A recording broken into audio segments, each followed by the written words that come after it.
विद्यापीठ campus के YouTube platform पर आपका स्वागत है।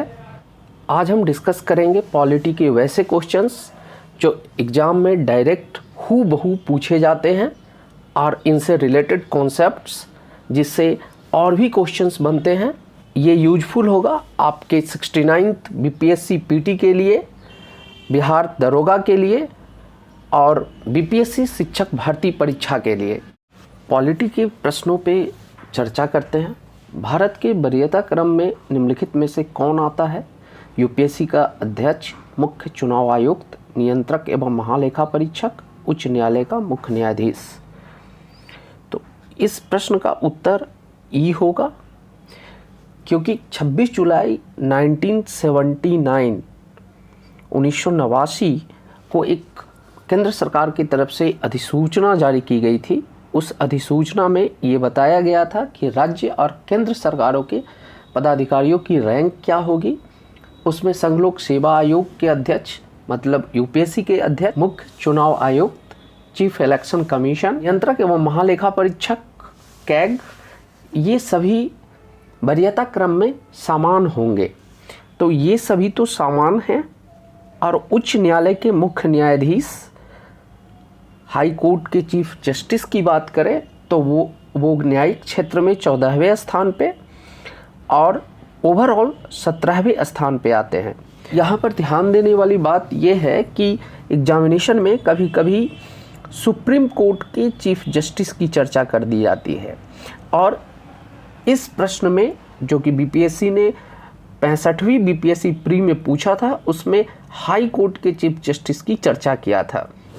एग्जामिनेशन में हमें हाई कोर्ट और सुप्रीम कोर्ट के चीफ जस्टिस में कन्फ्यूजन हो सकता। अगले प्रश्न की चर्चा करते हैं। भारत में मतदान के लिए प्रयोग की जाने वाली मशीन वीवीपैट का संस्करण क्या है? तो इसका संस्करण है M3।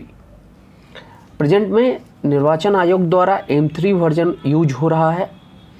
VVPAT voter verified paper audit trail होता है।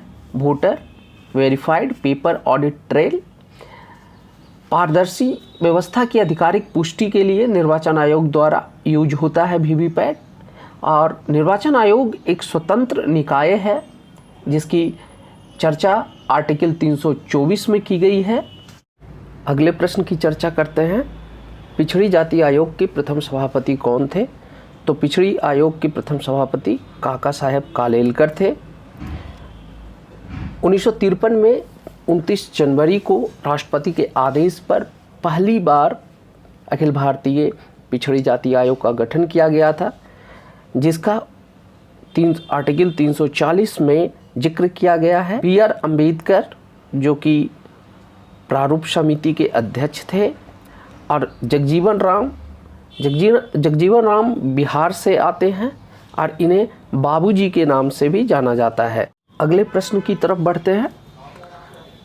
राज्य लोक सेवा आयोग का अध्यक्ष किसके द्वारा नियुक्त किया जाता है? तो इस प्रश्न को जैसे ही हम देखेंगे तो सबसे पहले मुख्यमंत्री तो नहीं हो सकता है। संघ लोक सेवा आयोग के अध्यक्ष जो किसी राज्य लोक सेवा आयोग के अध्यक्ष की नियुक्ति नहीं कर सकते हैं।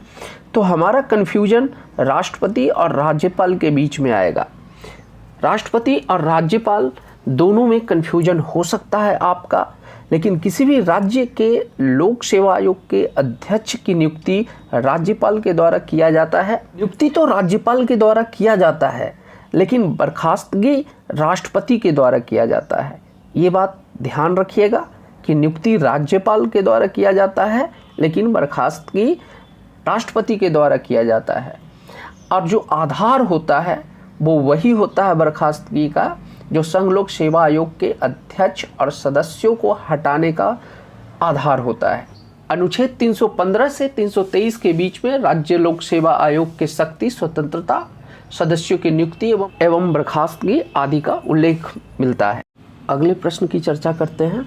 भारतीय संविधान के लिए प्रथम संशोधन विधेयक कब लाया गया था?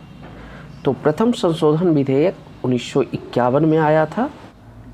अगले प्रश्न की चर्चा करते हैं। भारतीय संविधान में संशोधन के लिए विधेयक लाया जा सकता है।